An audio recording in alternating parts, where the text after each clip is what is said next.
Je dois vous annoncer qu'on vient de me diagnostiquer une maladie grave et que je vais bientôt mourir. Non, c'est pas vrai, j'ai dit ça pour monter dans l'algorithme. Maintenant que j'ai capté votre attention en m'appropriant le vécu de malade en phase terminale, je vous explique pourquoi j'ai décidé de quitter Instagram en septembre prochain.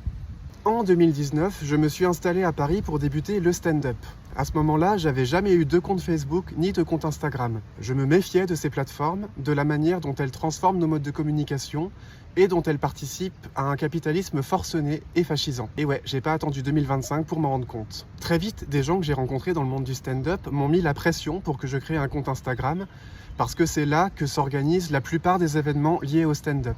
J'ai essayé de résister, mais j'ai fini par créer mon compte en 2021, après la coupure du Covid. Être sur Instagram n'a donc jamais été un désir, c'est un compromis que j'ai fait pour pouvoir travailler comme humoriste. Donc me voilà sur Instagram, j'utilise la messagerie pour être programmé sur des plateaux de stand-up, c'est cool. Mais assez vite, on entre dans le deuxième cercle de l'enfer, la recherche de visibilité. On nous répète que la clé, c'est de publier régulièrement. C'est comme ça qu'on monte dans l'algorithme, qu'on gagne des vues, qu'on gagne des abonnés. Déjà, il n'y a pas grand monde pour se demander ce que ça signifie de se soumettre à un algorithme, ni comment celui-ci est programmé, mais on y reviendra plus tard. Publier souvent, j'ai essayé, mais c'est trop de pression pour moi, c'est pas tenable, et ça ne m'intéresse pas de faire des vidéos toujours sous le même format. J'ai publié des conneries sous différentes formes, quand j'en avais envie, parce que c'est comme ça que la créativité marche pour moi. Je prends la parole uniquement quand j'en ai envie et pas pour garder votre attention. Mais à un moment, j'ai eu l'occasion de tester si cette régularité marchait vraiment. L'année dernière, j'ai filmé plein d'extraits de sketch et j'attendais le bon moment pour les publier. Le bon moment, ça a été l'annonce de mon deuxième spectacle. Et là, je me suis mis à sortir au minimum 4 vidéos par semaine. Résultat, j'ai gagné en visibilité, principalement auprès de fascistes et de connards qui sont venus mettre des commentaires de merde. Je m'y attendais et ça m'aurait pas dérangé s'il y avait eu suffisamment de commentaires de soutien pour contrebalancer, mais là, c'était radical. L'algorithme m'a envoyé au casse-pipe et n'a quasiment pas proposé mes vidéos à des gens qui pouvaient les aimer. On sait que cet algorithme n'est pas favorable aux idées de gauche et aux identités minorisées. Certaines personnes de gauche arrivent quand même à être visibles en se conformant à des codes qui, moi, me rebutent. Conclusion, Instagram ne m'aide pas à rencontrer mon public. Quitter Instagram dans les conditions actuelles, ça revient quasiment à arrêter le stand-up. Sachez que je suis toujours preneur de propositions pour jouer, mais il faudra me contacter par d'autres moyens. Email, téléphone, signal, vous pouvez me demander mon numéro en privé. Je suis conscient que je perds beaucoup, et c'est pour ça que j'ai réfléchi longtemps à cette décision de partir.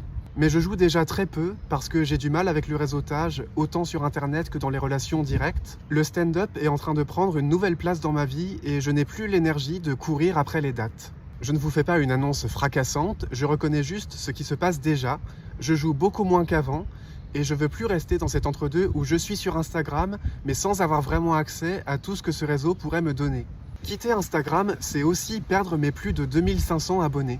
Chacun de vos abonnements signifie beaucoup pour moi. Merci du fond du cœur pour le soutien que vous me donnez. Mais 2500 abonnés quand on veut être humoriste professionnel, c'est rien. C'est jamais assez. Et même si j'arrivais à avoir énormément d'abonnés, il faudrait maintenir ce nombre élevé en sortant énormément de publications, ce qui ne convient ni à mon éthique, ni à ma santé mentale. Oh, je ne peux vivre dans la peur, et non, je ne le peux.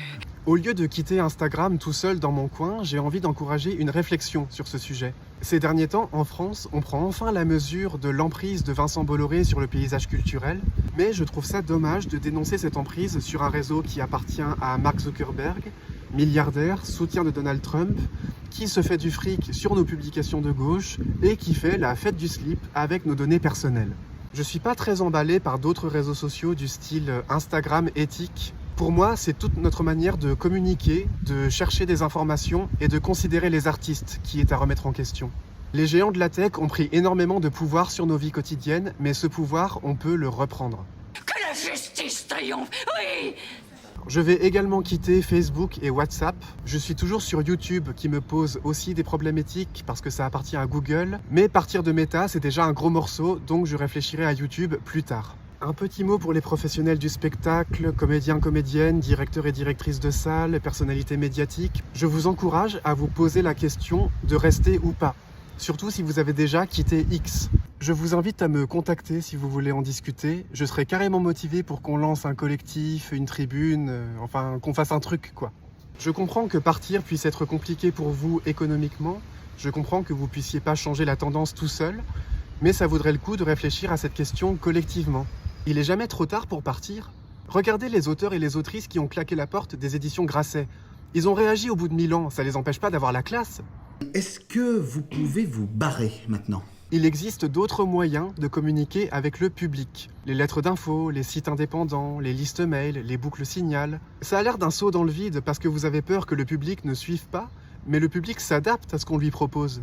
J'ai vu des plateaux de stand-up faire tout ce qu'il fallait, plein de publications, ils ont même donné du fric à Instagram pour les promouvoir, et ils arrivaient quand même pas à remplir la salle. De mon côté, j'ai joué dans des salles pleines, à la campagne et dans des petites villes, dans des lieux qui ont leurs habitués. Le public commence à avoir envie de liens plus directs et plus humains. Je ne prétends pas détenir la solution à un problème aussi complexe, mais j'aimerais qu'on y réfléchisse au lieu de considérer l'hégémonie d'Instagram comme allant de soi. Je ne comprends pas, alors je vais sourire. Mais moi aussi, je t'accompagne. Si vous voulez continuer de suivre mes activités, c'est le moment ou jamais de vous abonner à ma lettre d'info. Même si je fais moins de stand-up, ça m'arrivera encore de jouer selon mes envies et mes possibilités. Et puis je suis aussi écrivain, j'espère bientôt publier de nouveaux livres et échanger avec vous là-dessus. Pourquoi pas organiser des rencontres? C'est toujours un plaisir pour moi. Mes publications sur Instagram vont toutes disparaître, mais je rappelle que mes vidéos sont aussi sur mon site et sur YouTube. Je vous mets les liens. Merci beaucoup de m'avoir soutenu pendant tout ce temps. Ceci n'est pas un adieu, c'est un appel à nous retrouver dans des endroits plus joyeux. Allez, portez-vous bien et au plaisir!